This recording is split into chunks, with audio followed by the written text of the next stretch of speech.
The massive screen at Earth Defense Command lit up with an unknown signal.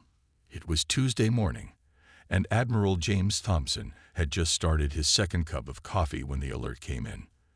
The signal was like nothing they had seen before, too strong, too precise, and definitely not from Earth or any of its space stations. "Sir, you need to see this," said Lieutenant Reed, his fingers flying over the control panel. The object just appeared out of nowhere, about 100,000 kilometers above Earth. "It's huge." Thompson put down his coffee and walked to the main display. The object was indeed massive, nearly 2 kilometers long, with a sleek design that spoke of advanced technology. Its dark hull seemed to absorb light rather than reflect it, making it look like a hole in space. "Get me the president," Thompson ordered, his voice steady despite the gravity of the situation, "and contact the UN Security Council." Before anyone could act on his orders, the massive screen flickered. A new image appeared, a being that looked almost human, but not quite. Its skin had a metallic sheen, and its eyes glowed with an inner light that no human eyes possessed. "People of Earth," the being spoke in perfect English, its voice translated by their own technology. "I am Grand Marshal Vex of the Galactic Empire. Your planet has been chosen for integration into our realm. Resistance is unnecessary and would only lead to unfortunate consequences." The room fell silent. Decades of wondering if we were alone in the universe, and this was how first contact happened, with a demand for surrender. "Sir," whispered Reed, checking his instruments, "we're detecting more ships entering the solar system. Lots of them." Thompson straightened his uniform. "Open a channel," he commanded. When Reed nodded, he spoke. "This is Admiral James Thompson of the United Earth Defense Force.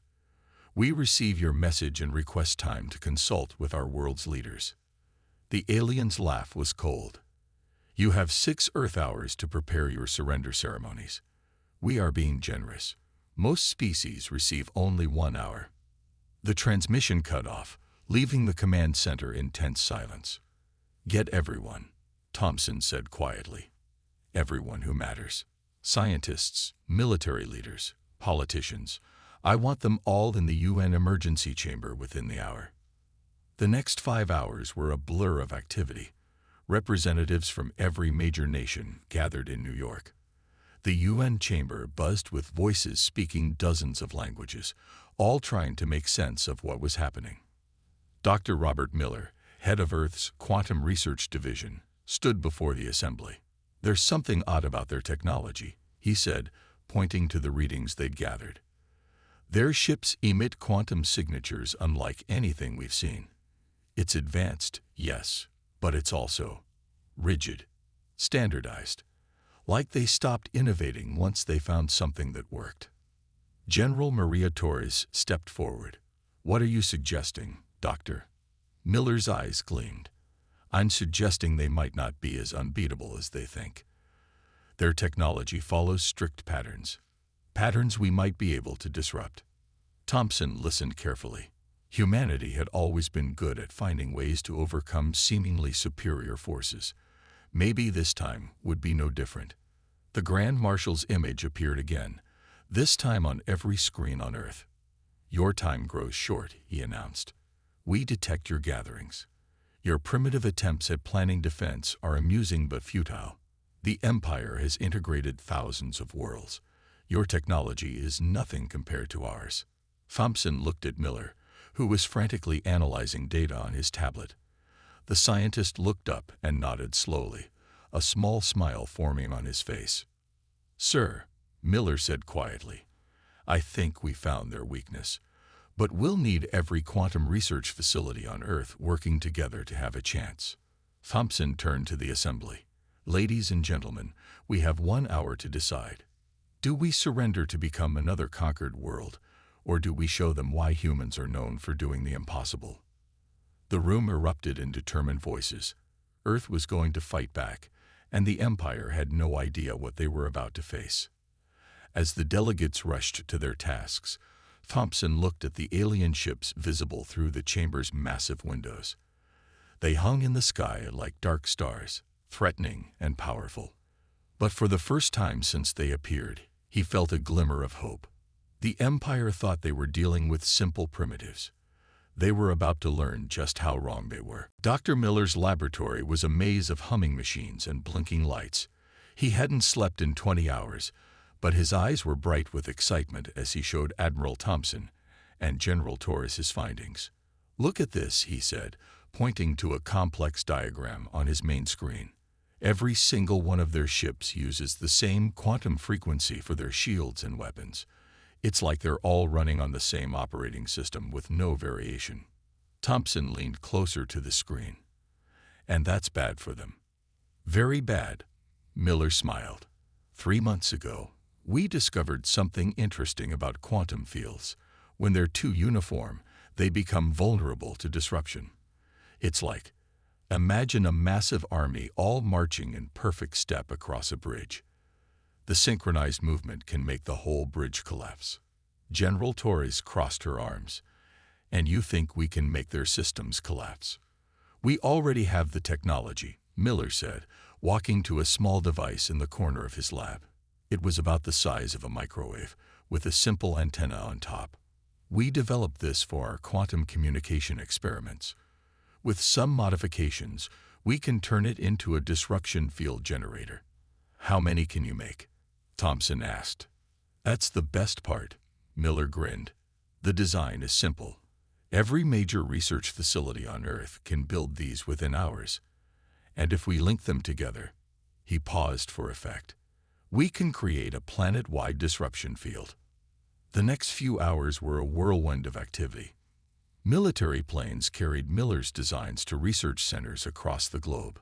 Scientists and engineers in every country worked together, setting aside old rivalries in the face of a common threat. Meanwhile, the Empire's ships had finished surrounding Earth. Their massive vessels blocked out stars, creating artificial eclipses over major cities. The sight was meant to intimidate, but it only made humans work faster. In Moscow, quantum physicists worked alongside their American counterparts through video calls. Japanese engineers shared breakthrough modifications with their Korean colleagues. The European Union turned its entire scientific community toward the project. 1 hour until their deadline, Lieutenant Reed announced in the command center. The young officer had been tracking the Empire's communications. "They're getting impatient. Their ships are charging weapons." Thompson nodded. "Dr. Miller, are we ready?" "Almost." Miller's voice came through the speaker. "We need 15 more minutes to synchronize all the devices. If we don't get the timing perfect, the field won't be strong enough." The main screen lit up again. Grand Marshal Vex's face appeared, his metallic features twisted in a sneer. "Your time is up, primitives. We detect your pitiful attempts at preparing defenses. Your resistance is—" Thompson cut off the transmission.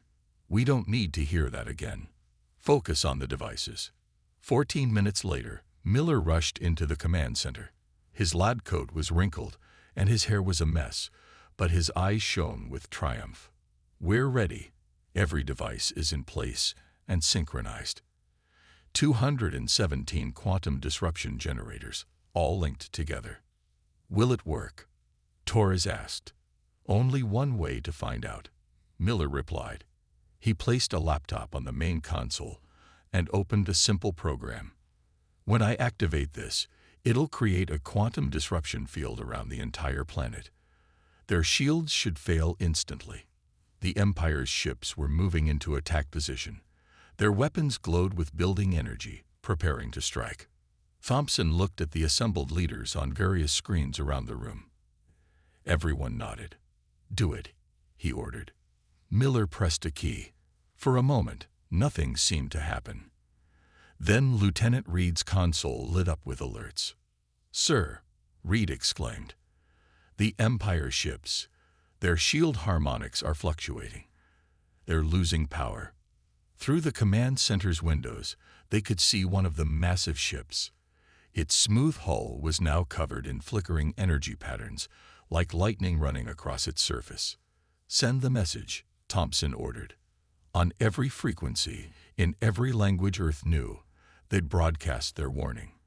We know about the quantum resonance vulnerability. Leave our solar system. The response was immediate. Panic filled the Empire's communications channels as ship after ship reported shield failures.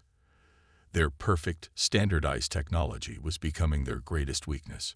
Earth had given its first and only warning. Now they would see if the Empire was wise enough to listen. Silence filled the Earth Defense Command Center as they waited for the Empire's response.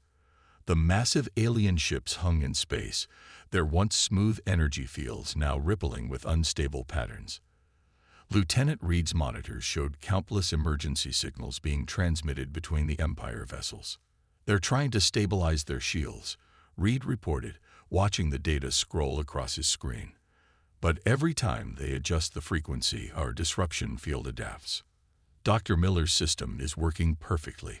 Dr. Miller nodded from his station, where he monitored the global network of quantum disruptors. "They're doing exactly what we expected. Trying to brute force their way through the problem instead of thinking differently. Their technology is advanced, but they've forgotten how to innovate." The main screen flickered to life. Grand Marshal Vex appeared, but his usual arrogant expression was replaced by barely controlled anger. "Your primitive tricks will not save you," he snarled. "The Empire has conquered thousands of worlds. We will not be stopped by a single backward planet." Admiral Thompson stepped forward. His voice was calm but firm. "You're not listening, Marshal. We're not trying to stop you. We're warning you. Your ships are vulnerable. Leave now, before we're forced to demonstrate just how vulnerable. You dare threaten the Empire." Vex's metallic features twisted in rage. "We have weapons that could turn your cities to ash. Weapons that run on the same quantum technology as your shields." General Torres spoke up. "The same technology we can disrupt at will. Are you willing to risk firing those weapons when their containment fields could fail?" That made Vex pause. For the first time, uncertainty showed in his glowing eyes. But then another figure appeared beside him, a taller being with more elaborate armor. "I am High Commander Rex of the Imperial Fleet," the new figure announced. "Grand Marshal Vex, stand down. I will handle these humans." Vex bowed and disappeared from the screen. High Commander Rex studied the humans with cold, calculating eyes. "Impressive," he admitted. "Few species have ever found a weakness in our technology. But you assume too much. Our weapons have redundancies. Our shields can be reconfigured." "Can they?" Dr. Miller asked, not looking up from his monitors. "Because we're detecting cascade failures in your secondary systems. The quantum disruption is spreading through your ship networks. Even your communication arrays are starting to degrade." As if to prove his point, the Empire's transmission flickered, Rex's image breaking up momentarily. "You have 1 hour," Thompson stated firmly. 1 hour to retreat beyond the orbit of Mars. After that, we'll be forced to increase the power of our disruption field. I don't think any of us want to find out what that will do to your ship's antimatter containment systems." Rex's eyes widened slightly, the first sign of real concern from any Empire leader. "You wouldn't dare. The destruction would affect your planet as well." "We've calculated the risks," Torres replied. "Have you?" The transmission cut off abruptly. On the tactical displays, the Empire ships remained in position, but their formation was less orderly now. Some vessels were slowly drifting out of alignment as their positioning systems struggled against the disruption field. "They're discussing options," Reed reported, monitoring their communications. "A lot of arguing between ship commanders. Some want to retreat. Others are calling for an immediate attack." Thompson watched the displays carefully. "Keep the disruption field steady, Dr. Miller. Not too strong. We want to scare them, not provoke them." 50 minutes remaining, the automated countdown announced. The command center settled into tense waiting. On screens around the room, they could see similar scenes playing out in military commands around the world. Russian generals conferring over strategic maps, Chinese admirals monitoring their defense grids, European commanders coordinating their forces. For the first time in human history, the entire planet was truly united, standing together against an external threat. The Empire had expected to find a divided world of primitive warriors. Instead, they found a unified Earth ready to defend itself with both intelligence and determination.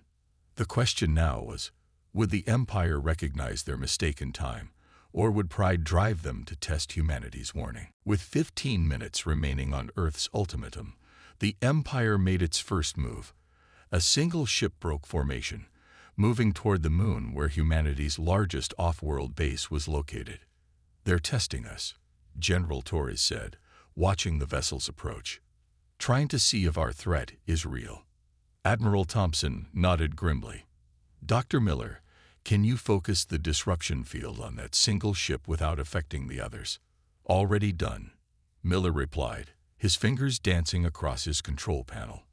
"I've redirected 20% of our global network to target that vessel specifically. Just say the word." The Empire ship grew larger on their screens as it approached the lunar base. Its weapons were charging, creating a bright purple glow along its hull. "Sir," Lieutenant Reed called out, "they're broadcasting to all frequencies. They want everyone to see this." High Commander Rex's voice boomed through the speakers. "Watch, humans, as we demonstrate the futility of your resistance. Your lunar base will be the first example of Imperial power." Thompson looked at the room full of Earth's leaders, gathered both in person and through screens. They all nodded. "Dr. Miller," Thompson ordered quietly, "show them our power instead." Miller pressed a single key. The effect was immediate and spectacular. The focused disruption field hit the Empire ship like an invisible hammer. Its shield flickered wildly, energy cascading across its surface in chaotic patterns. The purple glow of its charging weapons sputtered and died. "Their main power grid is collapsing," Reed reported, excitement in his voice. "Shield generators are offline. Weapon systems are failing. They're going dark."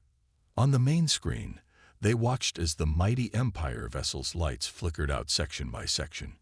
It began to drift, its engines dead, its threatening approach turned into a helpless tumble through space. "Their life support is still functioning," Miller reported. "We're not monsters, but they won't be firing any weapons for a long time."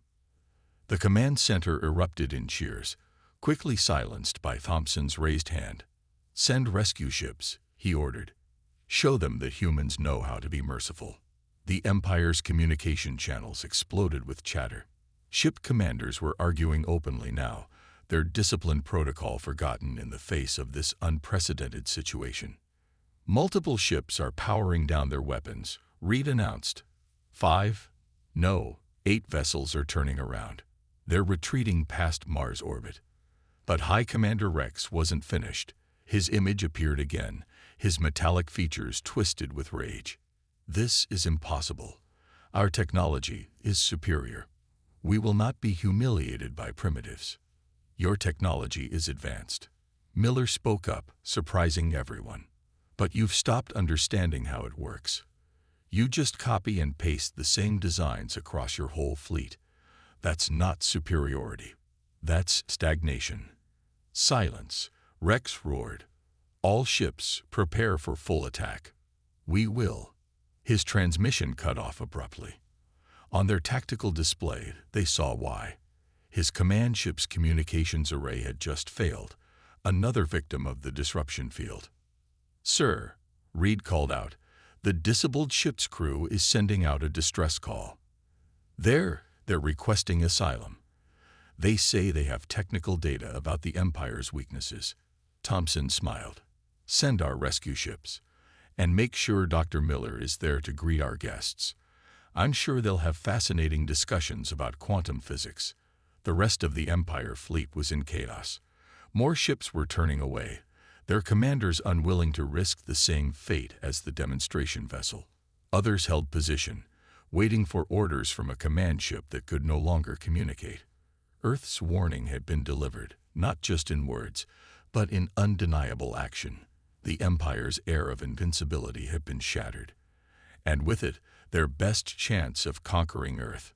As Thompson watched the Empire fleet's disarray, He couldn't help but wonder if this was the first time in their long history that someone had stood up to them and won. The temporary peace didn't last long. As Earth's rescue ships approached the disabled Empire vessel, High Commander Rex managed to restore partial communications to his fleet. His voice crackled through the static, filled with rage and wounded pride. "All ships, attack. I repeat, full attack.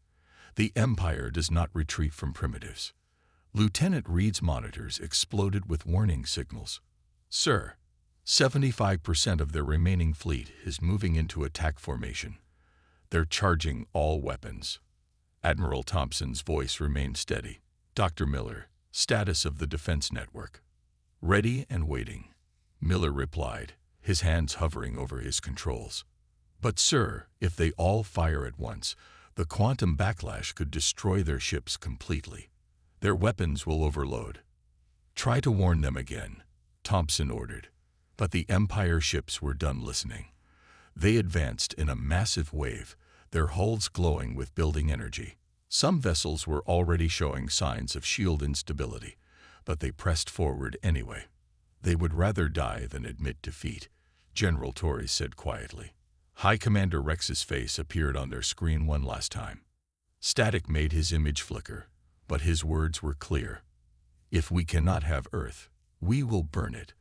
All stations, full power to the disruption field," Thompson commanded. "Focus on their weapon systems first." The space around Earth lit up like a new sun. Hundreds of Empire ships fired at once, their energy weapons creating a web of deadly light. But as the blasts approached Earth's atmosphere, they began to twist and bend. "The disruption field is working," Miller shouted over the noise of overloading systems. "Their weapon containment fields are failing. The energy is burning back through their own ships."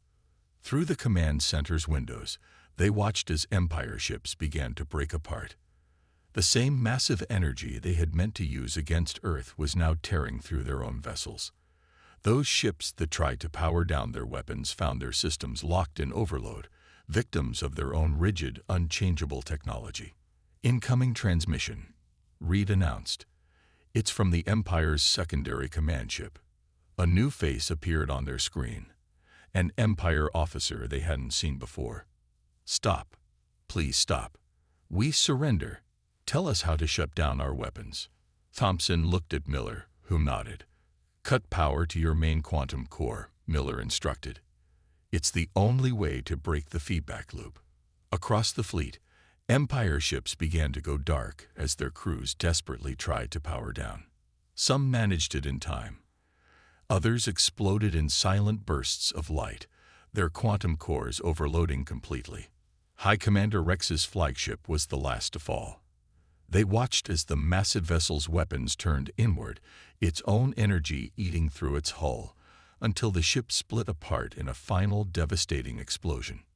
When the light faded, the situation was clear. Half the Empire's attack fleet was destroyed. The surviving ships hung in space, powerless and dark.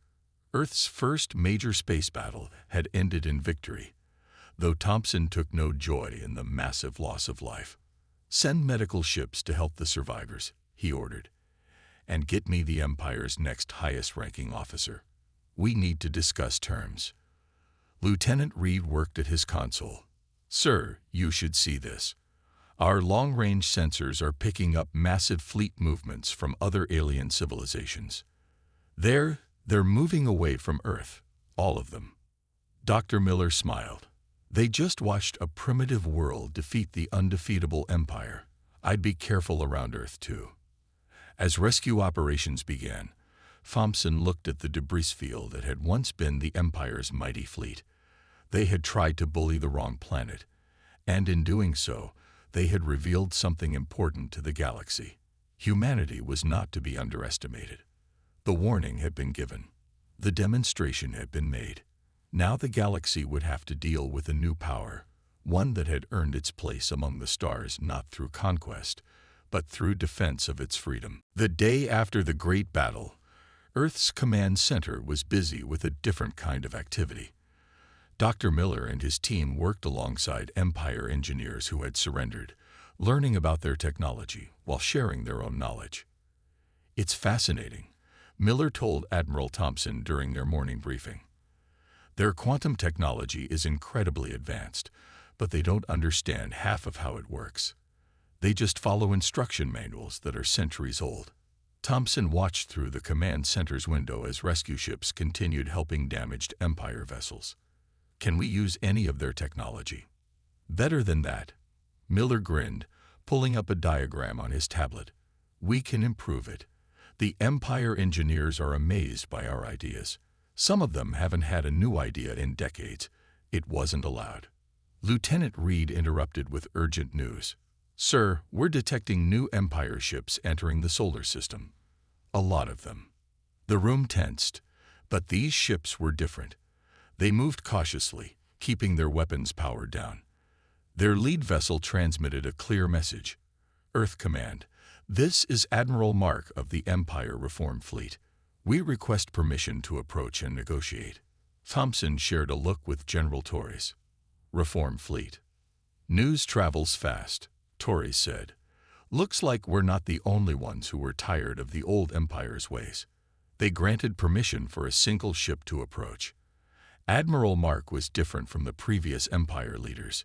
Younger, less rigid, his metallic features more expressive. He bowed slightly when he entered the command center. "Earth has done something remarkable," he said.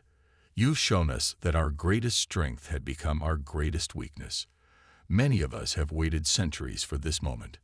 "You wanted the Empire to fail?" Thompson asked, surprised. Mark smiled. "We wanted it to change. The Empire hasn't had a new idea in 300 years. We forgot how to think, how to adapt, how to grow. But you," he gestured to Dr. Miller, "you showed us what we've been missing." The Reform Fleet's arrival changed everything. With their help, Earth began upgrading its defense systems with hybrid technology, Empire quantum systems modified with human innovations. The remaining loyal Empire ships retreated to the outer solar system, watching helplessly as their former advantage slipped away. In the labs, Empire engineers worked alongside human scientists, both sides learning from each other. The Empire's rigid quantum technology began to evolve for the first time in centuries, becoming more flexible, more powerful, and most importantly, more innovative. "Look at this," Miller showed Thompson a week later. A small device sat on his desk, glowing with soft blue light. "It's a portable quantum shield generator. The Empire never thought to make them this small. They always built everything huge." But with a few simple changes, he activated the device. A shimming field of energy surrounded him, then adjusted itself to match his movements perfectly. "We're calling it personal quantum armor," he explained. "The Empire engineers say it's impossible, but..." He grinned as the shield changed color at his command. "We seem to be doing a lot of impossible things lately." Ships from other civilizations began arriving too, not to attack, but to learn. Earth had become famous across the galaxy, not just for defeating the Empire, but for showing a new way forward. "They're calling us the Innovation World," Reed reported, reading the latest space transmissions. "Some of them want to send their scientists here to study." Thompson stood at his usual spot by the window, watching Earth's new fleet of hybrid ships practicing formation changes. They moved with grace and power, combining Empire quantum technology with human creativity.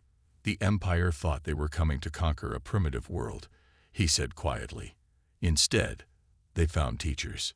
In orbit, human and Reform Fleet ships patrolled together, their quantum shields glowing with new patterns never seen before in the galaxy.